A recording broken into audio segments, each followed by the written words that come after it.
Hello, and welcome to Cinema Therapy, the podcast for people who know nothing about life, but all about film and TV. I'm Karen. I'm Nicole. Hi, Nicole. Hi, Karen. How are you? Welcome back. Thank you. I mean, we've both been gone, so welcome back to you as well. But I mean, welcome back to this podcast because we took a very long time to get to where we are right now. Yes. Like a 3-month sabbatical. You know what reminded me, actually? I was on Hinge, and I was talking to this person on Hinge, and on my profile, I talk about cinema therapy, and he messaged me, and he was like, your last episode was in August. I was like, yeah, I guess you're right. He came for us. I know, but I didn't know he was going to go look for it and listen. That's nice. I mean, That's did impressive. he listen or did he just like check for your receipts? Well, he came to look. He looked us up, and I think it's not like I had a link to our podcast or anything on the profile. He must really be into podcasts. Keep him in the loop. Keep him on the bench. Well, I didn't answer him, but here we are. Wait, so he messaged you this very specific thing. You're like, oh, I really appreciate that you looked us up, but you didn't answer him. No, my solution is, I'm going to get back into doing an episode of cinema therapy. That's where my mind is. You're Nicole. Funny. You're so funny. Why? You're so wasted on these apps, man. I really wish I was single when these things became popular because, man, I would have been great. Like, I'd be responding to everybody. Like, what's up? I had one relationship from these things. One kind of semi relationship. I agree. So, like, why can't we just start the new thing? Like, get it to, Nicole, serve you in the new place. I just feel I don't know what you want from me right now. If you were using these same tactics on He Who Must Not Be Named, it would not have worked out for you guys.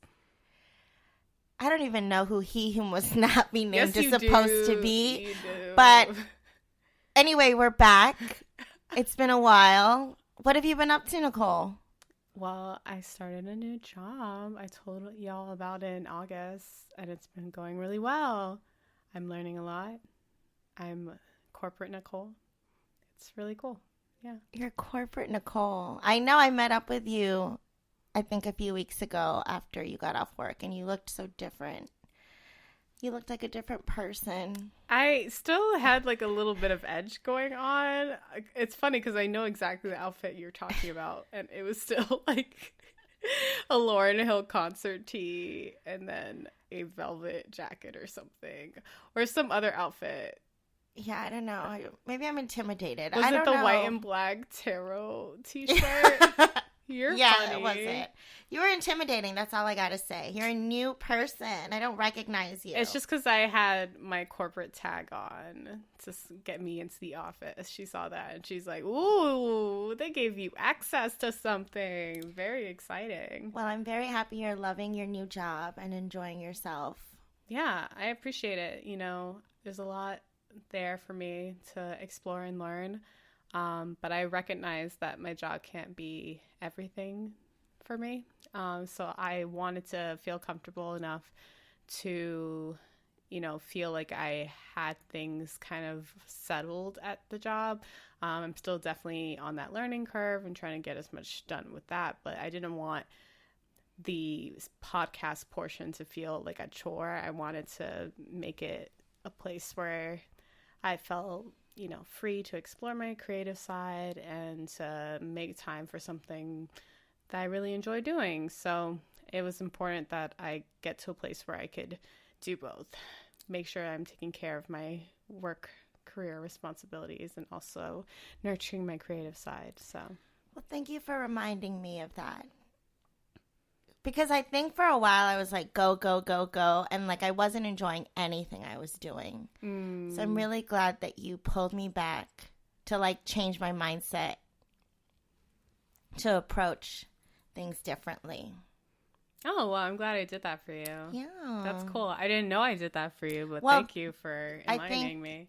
I think not doing cinema therapy for a while helped me shift gears a little.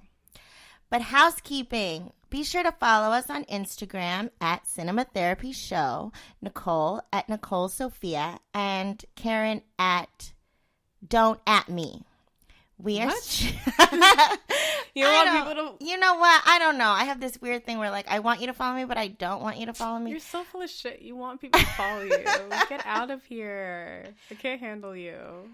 Anyone who's listening already follows me at KJPANGANTIHON. Don't think so small. Maybe You're our right. new Hinge person that we've been so kind to call out on the show will be listening to our new episode, and he'll know that he's the reason why we saw this new episode or made this new episode. That's a good point, actually. A prerequisite for any date that I find on Hinge is to listen to this podcast. So I think that's going to be a thing. Yeah, that's a barrier. Yeah. That's a barrier to entry, guys. Yeah. And gals.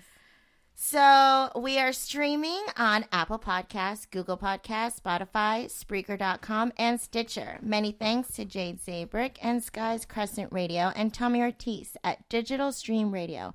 Please subscribe, rate, and review us on your favorite podcasting platform. Karen, how have you been? I feel like you've been doing the most. I have been doing the most, but October was lovely. I worked really, really hard in September so I could have like more of a financial stability and room to do what I wanted to do to celebrate my birthday. I took some time, I went to Halloween Horror Nights. You're not into that, so I went by myself. Well, I went to Miami, and then I went to visit our friend Lori. Went to Halloween Horror Nights. It was amazing at Universal Studios. And then I also went to New Orleans. And I feel refreshed and rejuvenated. And I'm ready to end the year strongly. That's great. What How a are fantasy October. I Yeah. feel like you were just like living your best autumn life. You went to New Orleans. You celebrated your birthday at a really cold place where we could snuggle up and take cute pictures like we were in a Shakespeare play. Yeah. It takes a lot of work, though, to enjoy yourself. You know what I mean? Like, you really have to prep to enjoy in life. It's weird. Does that make sense? Sure. It takes a lot of planning. Yeah, I'm all about doing what I need to do for me to enjoy the ultimate moment. Like, I've realized that if I just show up places and put very little care into what I need to enjoy things, then it doesn't pay off as much. At work, they have all the accoutrements to have a really delicious breakfast. Like, they have all these fruit and yogurt and granola and stuff. So I've been making myself a little yogurt parfait. So corporate. You're so corporate. With the yogurt and the granola and honey and strawberries. But I've made a little bit of a name for myself in the cafeteria because I take my time cutting up these strawberries into very small bite-sized pizzas. And I've had a lot of people come up to me and be like, wow, you really, you take your time cutting these strawberries. I don't have patience for that. And I tell them, I do what is necessary for my own pleasure. And I think that there's a lesson in there. That, yeah, there is a lesson. Yeah. You get more when you put in the time and effort into planning sometimes. Like, realizing that not everything is going to necessarily go your way. You have to be flexible for sure. But if you have a vision, and you know that that's what you want, then don't feel bad about doing what it takes to accomplish that vision. Well, that's something I'm learning, that's for sure. Sure. Yeah, we're all works in progresses, huh? How are you? I'm great. I'm doing well. Yeah. Nicole, what are we talking about on today's episode? I feel like you just skipped the opportunity to push me more on how I'm doing, but that's fine. I thought you were not trying to get into it. Nicole, how are you doing? What's new? It's fine. No, I want to talk about it. I went to Chicago recently, and I think my new coworkers think that I really miss Chicago because I've gone back twice since I started there in September. But I've told them that it wasn't of my own volition. It was because of my friend's baby shower and engagement party in the same weekend. 2 different friends, 2 different events. And then another event, the wedding that I went to most recently. And it made me really emotional, this last wedding. What I've realized going back to Chicago is that I definitely have a community there that I want to continue leaning on. I want them to know that I still care for them, and I'm still very much, invested in their progress and wanting to be there for those big events and see them grow and see how their lives develop. But I really do feel like being in New York is the right move for me. And going back to Chicago, I do feel like my energy has shifted, and it does feel more at home in New York. But I do love going back and just seeing how my friends who really made the Midwest a really warm and comforting place, just see how they're doing and to support them in these new adventures. So you sound so grown. Sure. I'm super grown.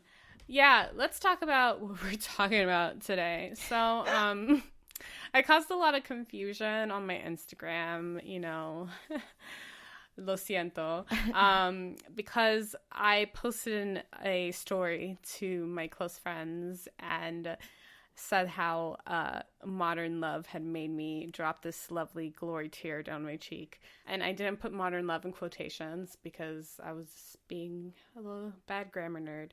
And so it caused a little bit of confusion. People were like, Modern Love did this to you? Oh my gosh. Like, what about Modern Love? Like, people were like, are you okay? Well, I love people like be like poetic or something. Right. Yes. Modern Love has done this to me. Guys, I don't take myself that seriously. Like, when it comes to sadness and stuff, a lot of times, like, that you're not going to see it when I'm really in my feelings. But how nice that friends reached out when they saw you post something that they confused with being, emotional about personal stuff. Yeah, I appreciate it, as somebody who likes to be affirmed in their friendships and know that people still care about them. It's like, oh, wow, they do. What do they say what did they say? Like, how did they reach out? They're like, are you okay? What's going on? And I just was Or are they just nosy? Possibly. No, not these friends. I don't think so. They're not the type to just fishing? like, no. Ooh. I trust them. Good. Yeah, they're not outliers. They're people I would talk to if some real things were happening. So, yeah, no. I appreciate my friendships. Sorry to confuse y'all. I was talking about this new show on Amazon, Modern Love. I heard about it a while back. I saw these clips of lots of famous actors. Tina Fey. What's her name from Les Mis? Anne Hathaway. Dev Patel, John Slattery. That it featured a pretty well-acclaimed cast. I was very excited to see what Amazon had going for us. And for the most part, I think I got a lot of what I was looking for. I do like anthology stories. The most famous example would be Love Actually. But a more contemporary example would be Easy on Netflix. I really enjoy like short stories and getting a little piece of people's intimate personal lives. I really thrive on stories like that. That's why I like podcasts and This American Life and such. But this one, I enjoyed the beginning of it so much. The first episode especially, I was surprised by how it just like turned on the faucet of tears. Yeah. It just happened so quickly. It hit me so hard. All of a sudden, I cared so much about where these characters had landed and just wanted to see how everyone turned out. And I appreciated that at the end of this series, this one season, they kind of had some sort of resolution as to like where these characters ended up, because a lot of times you were just seeing a slice of their life. It wasn't really like a conclusion to their love story or whatever. But I liked when the show kind of gave us some satisfaction as to, you know, little pieces of the story that we didn't get a complete sense of the ending on. But near to the end, I feel like I felt some fatigue over the types of stories that were being represented. For the most part, there wasn't a lot of Black representation. And when there were characters played by Black actors, a lot of times they were being a supportive, thoughtful, wise person, rather than like, you know, falling in love or feeling that kind of joy or giddiness. So I think there was some room to diversify the stories that were being told, but I did enjoy a lot of what was represented. How about you, Karen? Well, let's share with listeners what Modern Love is. It's a production on Amazon, as you said. It's based on the column in the New York Times of the same name, Modern Love. I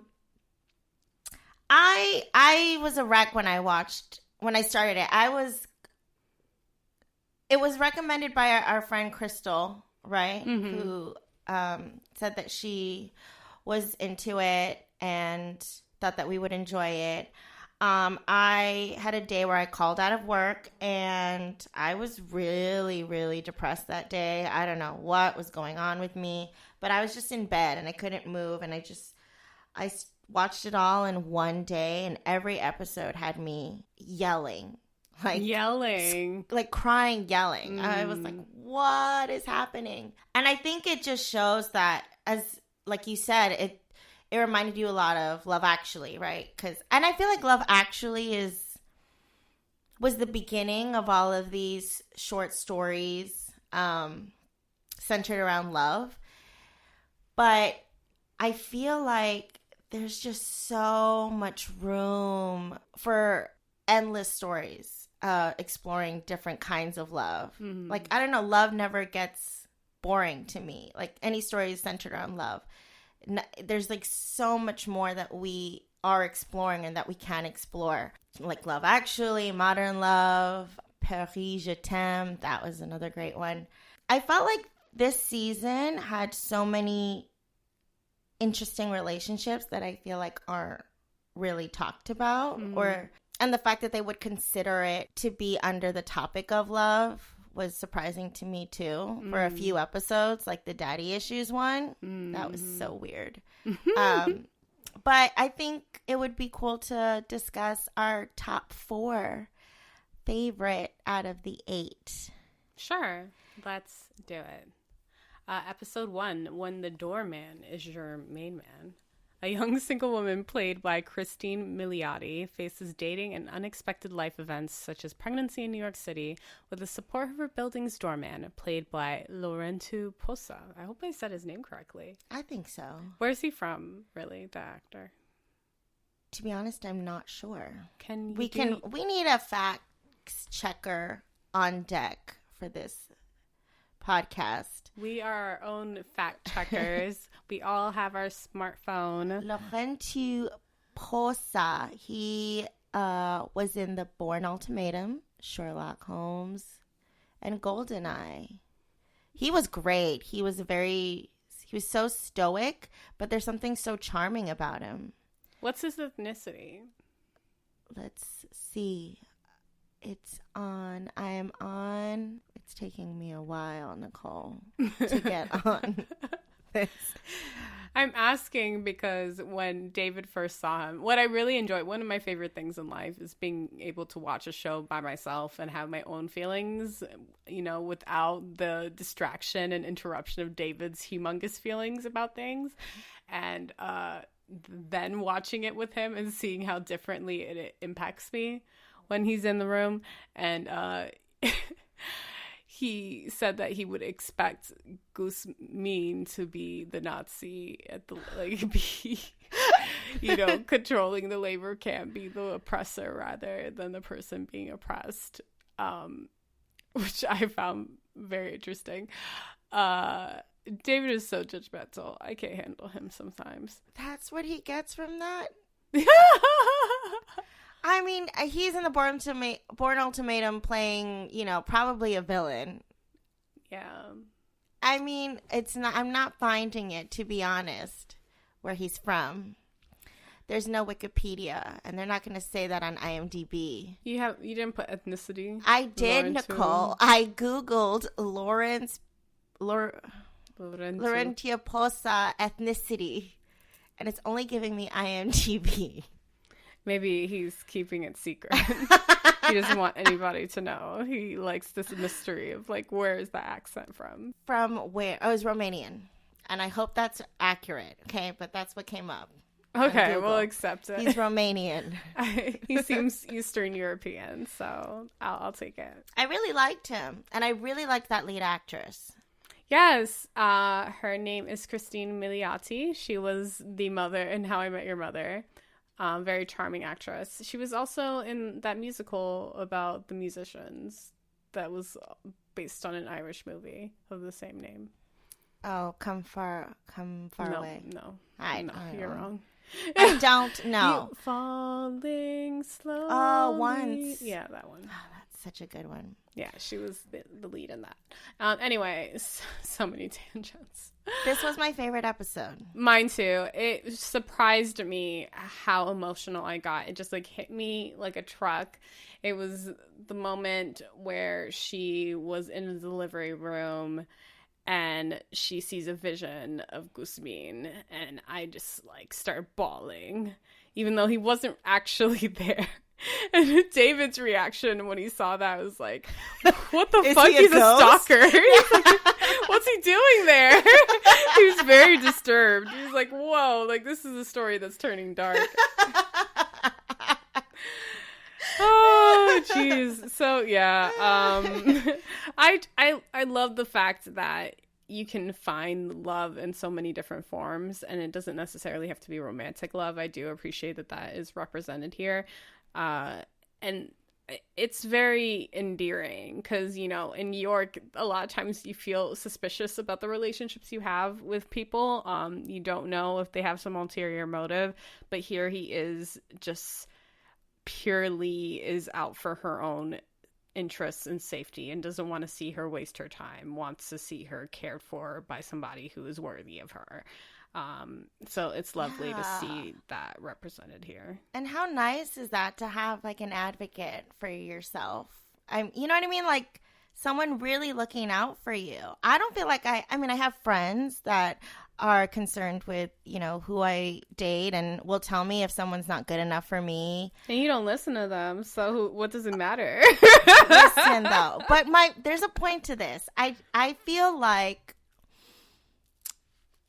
he took on the role of being a father figure to her, right? Mm-hmm. And I don't feel like I ever, when dating, I don't feel like I ever had, my father never had that kind of presence of you better take care of my daughter, or, kind of being, I never had a protective figure. Mm-hmm. I feel in that sense. And I feel like I would have liked that, or I would like that, someone kind of making my suitors nervous, maybe holding them a little more accountable, or I feel like it makes a difference, I think.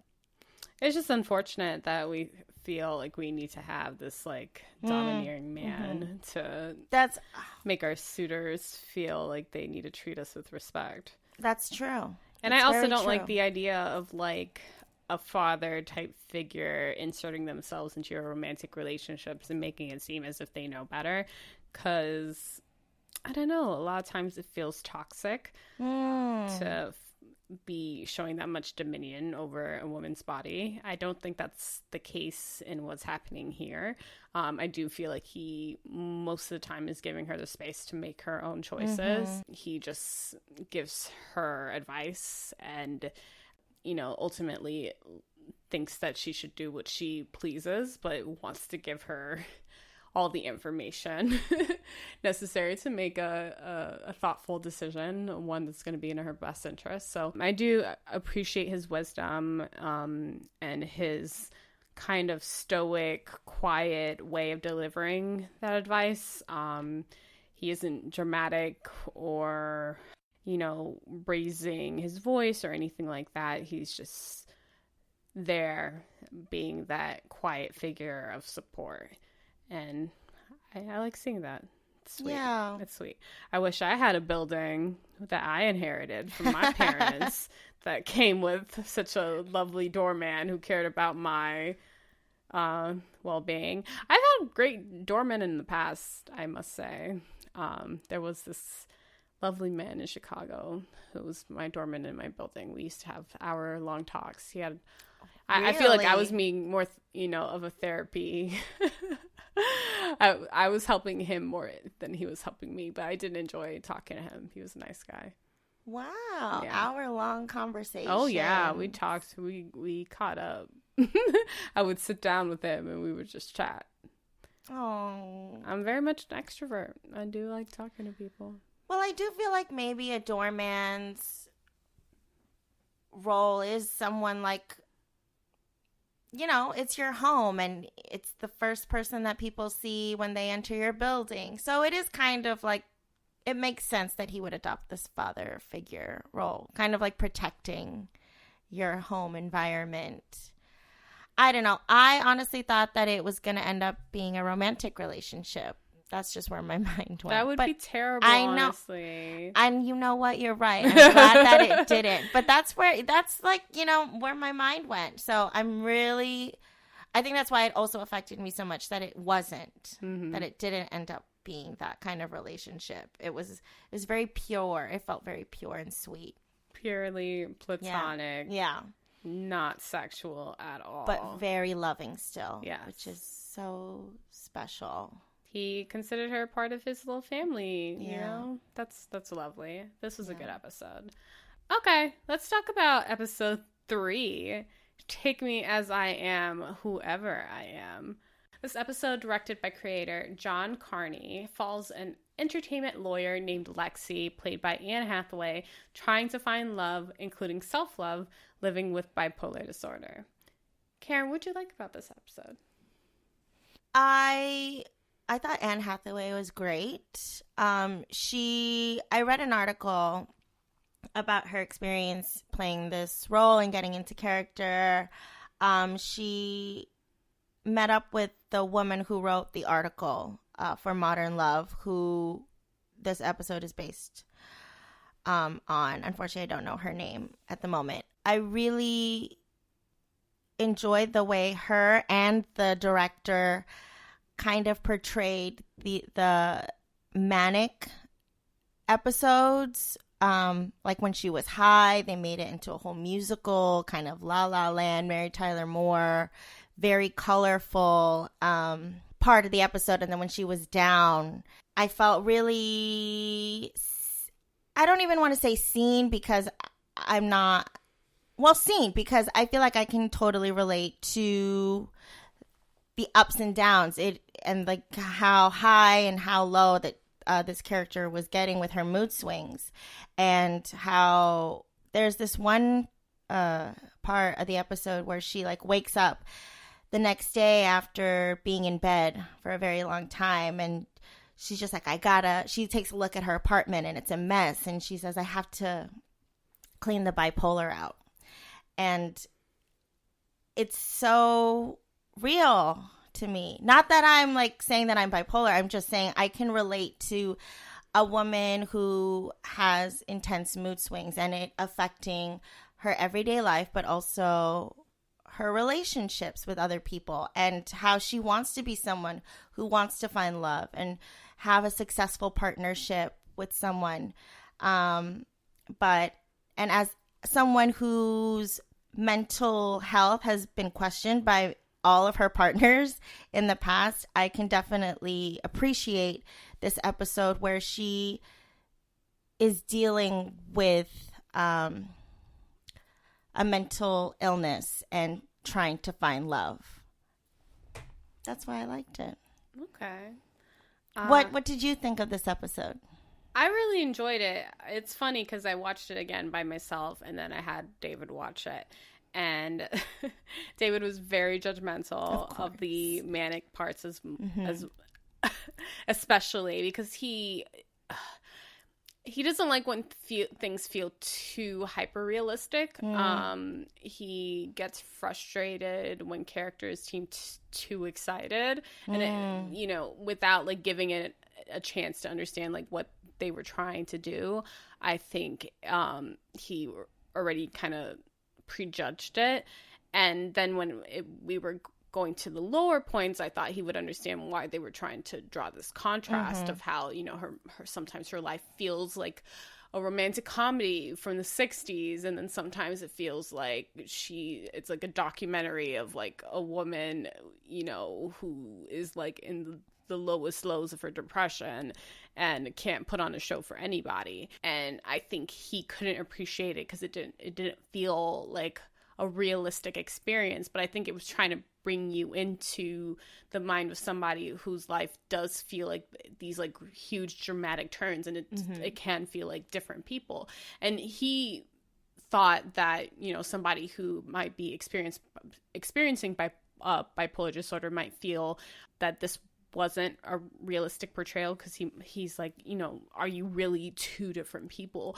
And that led me to do some research about, the story. It was in the column. It was written by this woman who was a lawyer and now I believe is an author. And she spoke to how she felt like two different people. I think that's in the article specifically, she said that, sometimes it does feel like she's Rita Hayworth, and sometimes it feels like that, sorry, depressed, pitiful person. I feel like that is one person's experience, and bipolar disorder presents in so many different ways. Right. I know people who struggle with the illness, and I don't see them experience swings that high and that low. It presents in a different way, but I wouldn't discount, the idea that it's going to present in different ways for different people.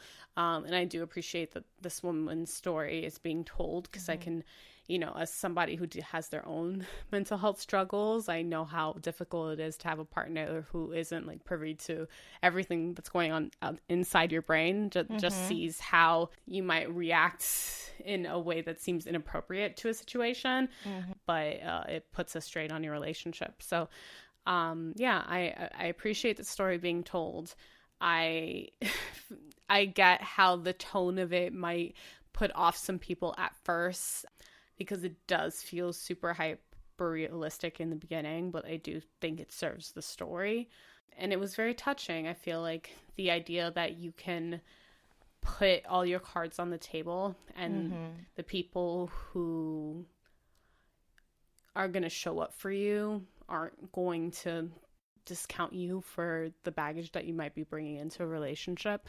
So it was really lovely to see people support her despite her diagnosis. My main takeaway from this episode was less about, a woman trying to find love with a mental disorder, but more, it's just plainly self-love, a woman finding self-love and being honest about who she is with the world. And I think when I watched this episode, when she finally revealed that she shared that she was bipolar with a coworker, with a colleague, I felt so relieved. Like, I felt such a relief for her, you know what I mean? And everything was out in the open, and it just seemed less of a stressful episode, honestly, because I felt like for the entire episode she was trying to hide it or cover it up, and as if it was something to be ashamed of. And so I really enjoyed how it ended,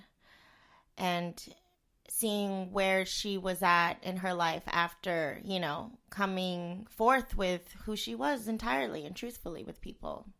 It's a beautiful thing. Self-love, Nicole. Agreed. Yeah, I appreciated that metaphor she used. It felt like a elephant's foot had been taken off of her chest when she had shared this information with her colleague.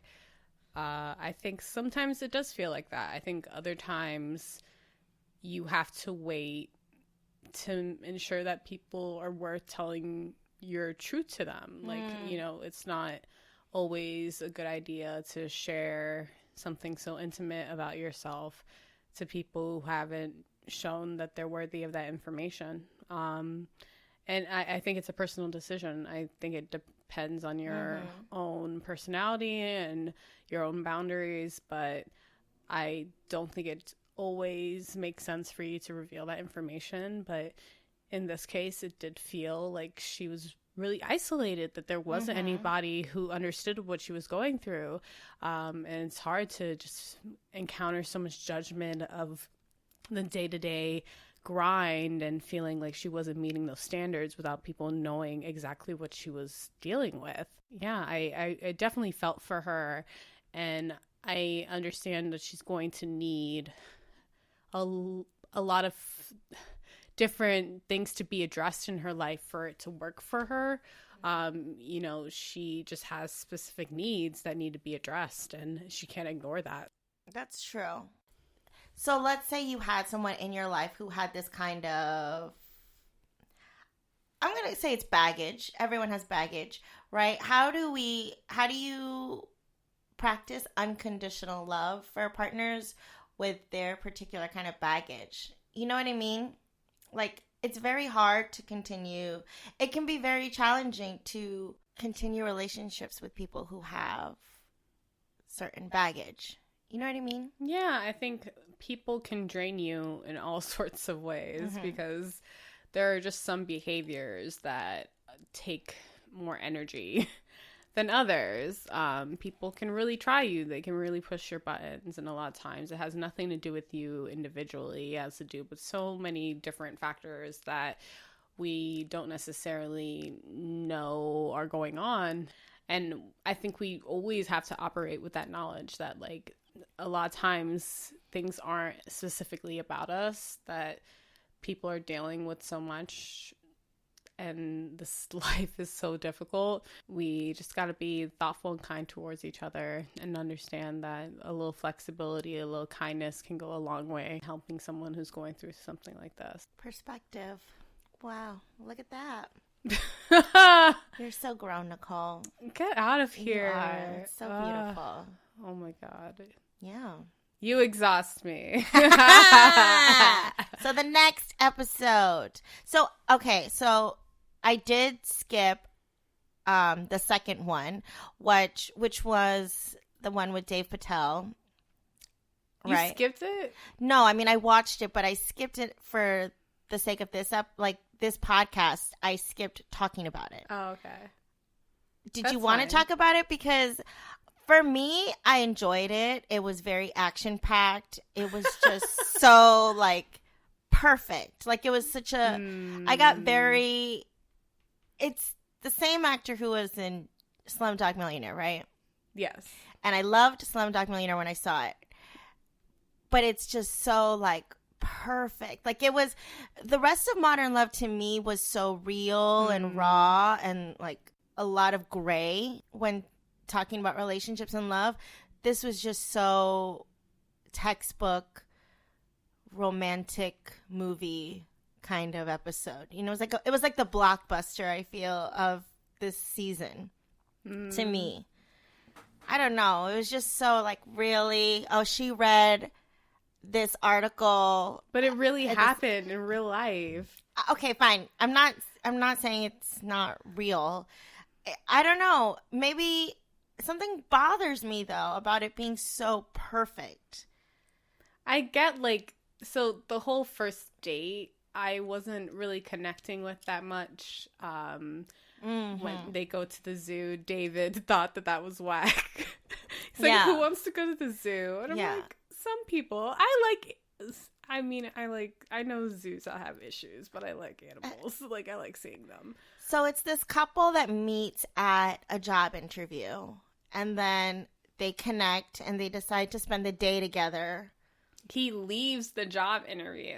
Right, So- which is so weird in itself. Like, oh, you're going to give up this opportunity to get a good paying job? But he already Because you showed like that this he was girl? super reckless because he like told off this woman who works at the office, was like, oh, we've been waiting 15 minutes. This is taking a long time. Do you realize how much time you're wasting?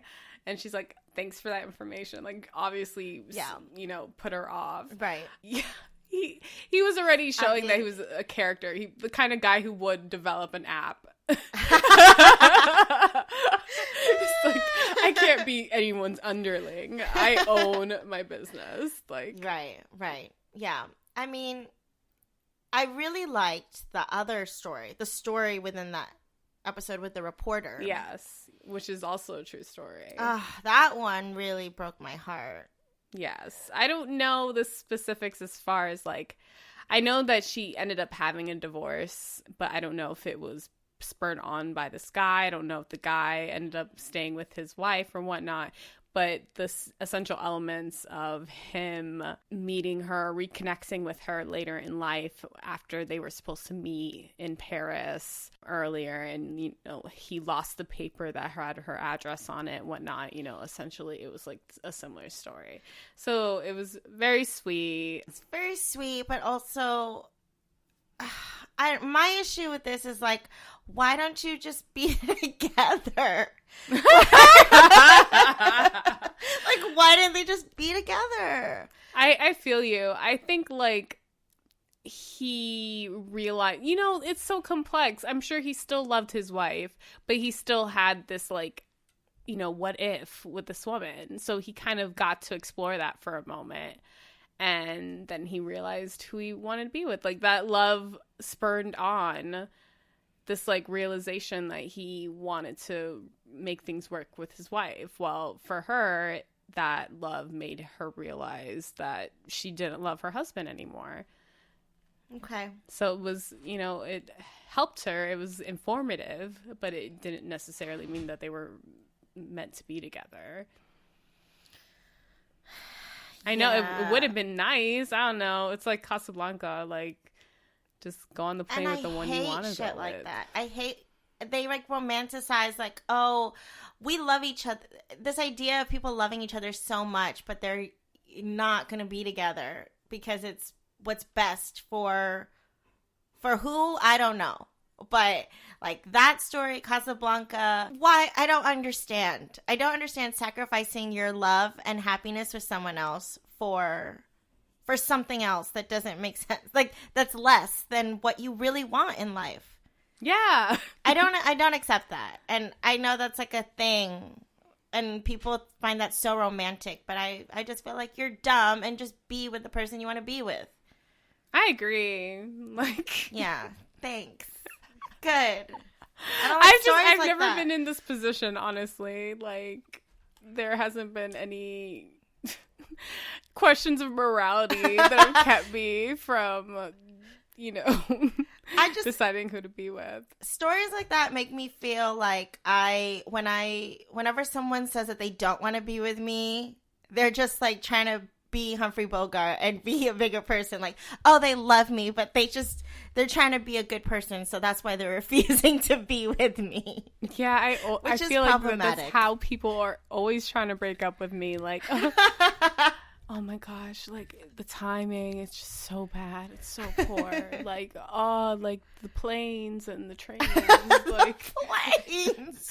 there's so many things, so many factors. And And I'm like, sure a lot of people want to pull a Humphrey Bogart and be like, I love you, but I'm just too tortured to be with you, which is not acceptable. yeah. You know what I mean, though? Agreed. Don't be tortured. Just be with the people you love. But yeah, anyways. it doesn't have to be that complicated, honestly. Right. I think when you make it that complicated, it's not right. Like, it isn't the right person. Mm-hmm. Oh, okay. So let's go to episode 7. Why am I talking like this? Let's go to episode 7. Hers Was a World of One. Tillman and Andy, played by Andrew Scott and Brandon Kyle Goodman, decided to start a family and adopt.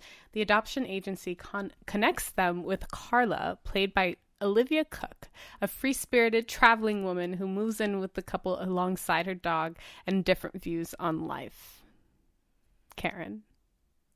I loved this episode. It made me want to have a baby and get pregnant. Whatever. Which one's the hot priest from? The hot priest is was the skeptic, like the one who was not. But what's the actor's name? Tobin? Yes. Andrew Scott. It's Andrew Scott.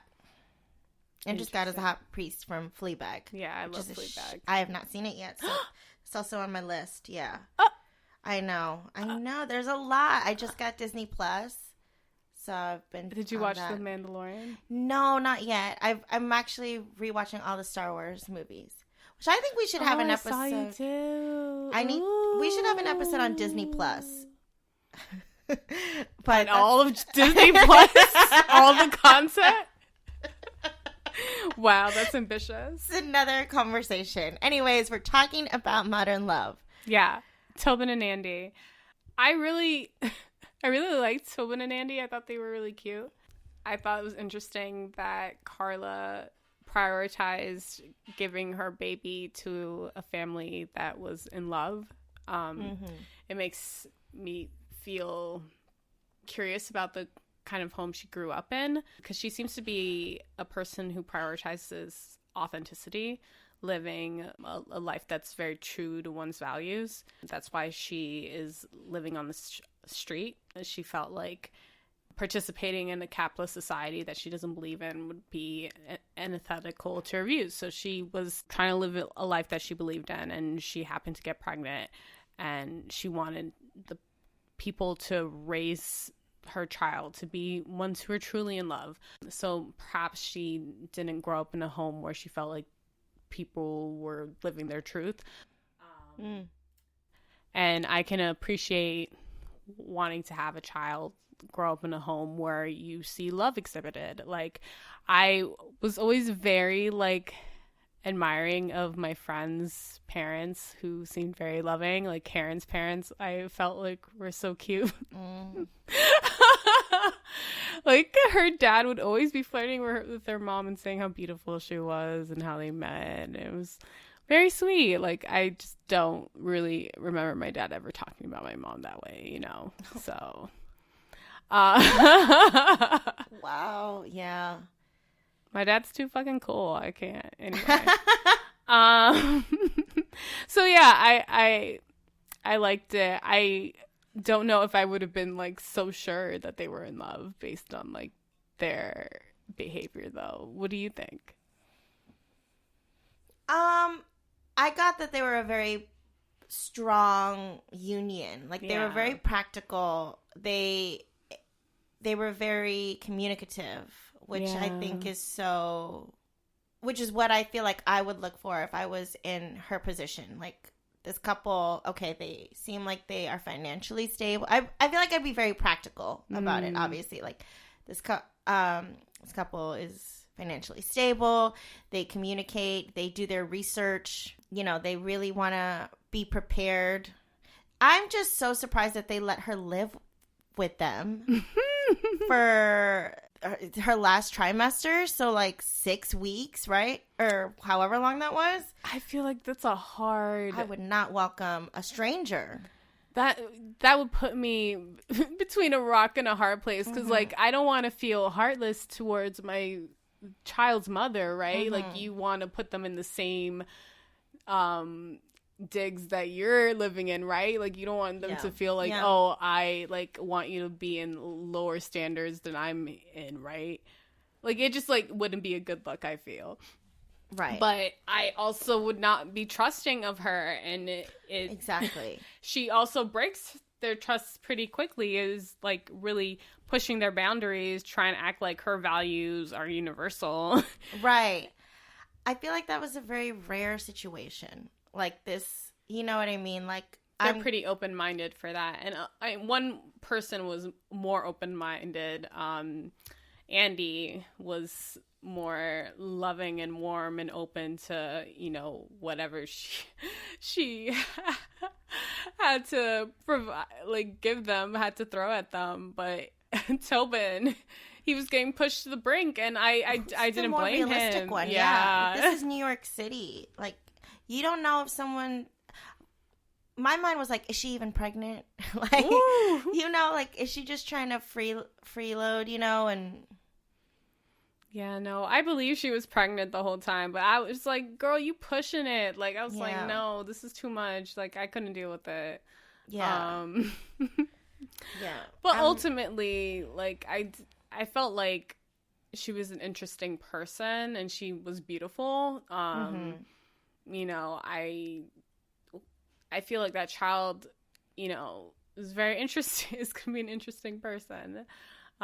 Based on the figures that they have in their life. But man, bringing in redheads that I don't know. Right off the street? Yes. I'm sorry. No. No.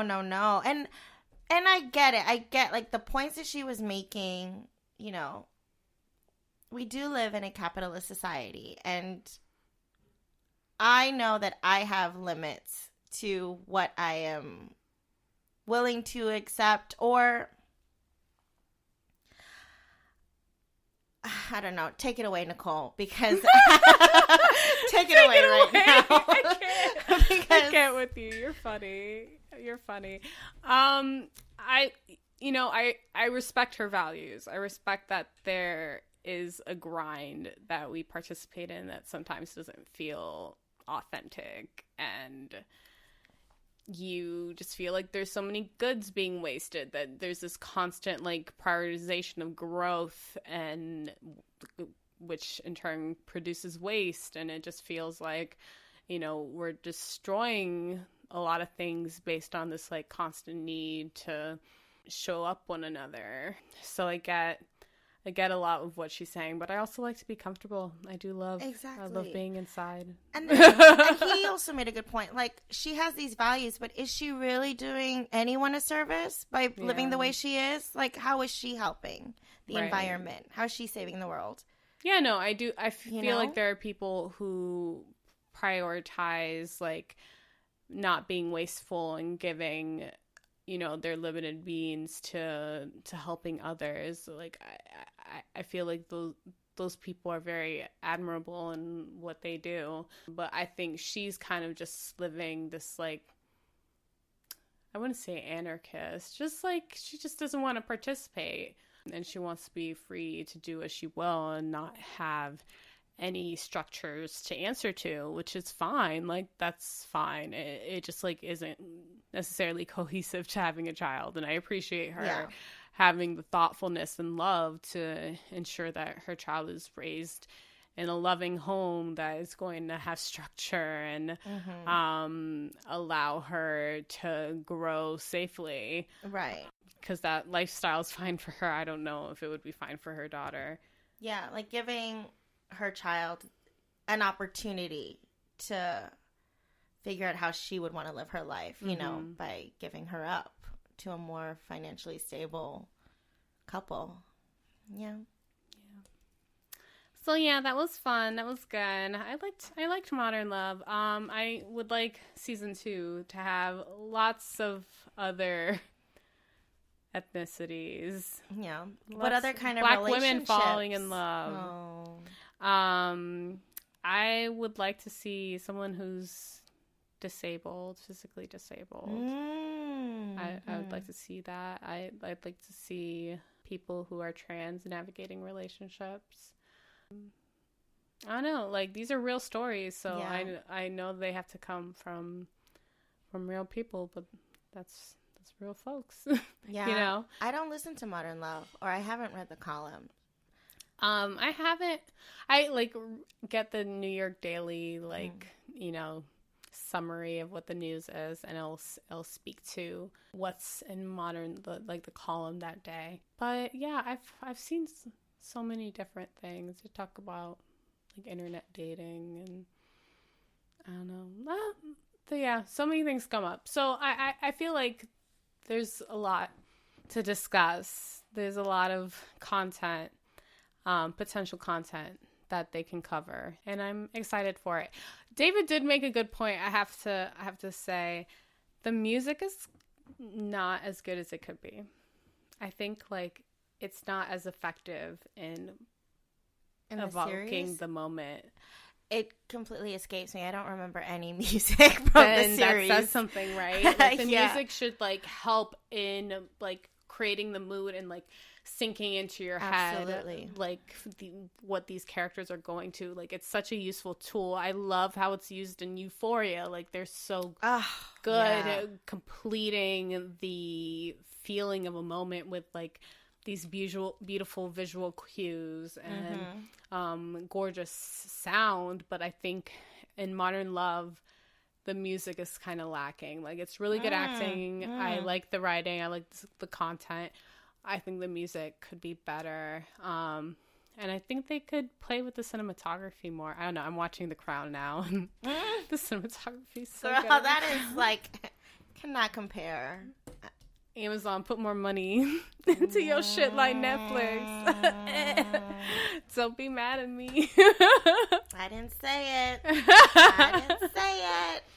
I'm just saying. It's nice to talk to you today, Nicole. You too. I enjoyed this. This was fun. Thanks for pushing me. And thank you to our listeners.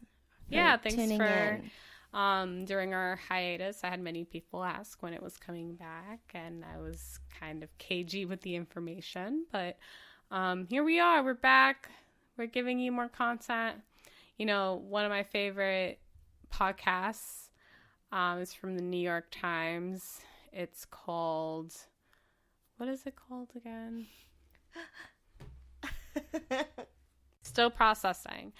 They be taking hiatuses all the time. I'm like, you know what? A lot of podcasts do. Yeah. And I think we're in a better situation where we are not stressing to push out content. You know what I mean? Yeah. I feel like that's a good life lesson. Exactly. I don't need to be stressed to push out content. Right? Not until y'all pay me. Right. So be grateful for this episode. Basically. Be grateful for this flavor in your ear. You're welcome. All right. Follow us on Instagram at Cinema Therapy Show so you can know all of our lifestyles posts. Knowing we doing more things. And follow me at Nicole Sophia with a PH. And follow me on Hinge. Hey, y'all. Bye.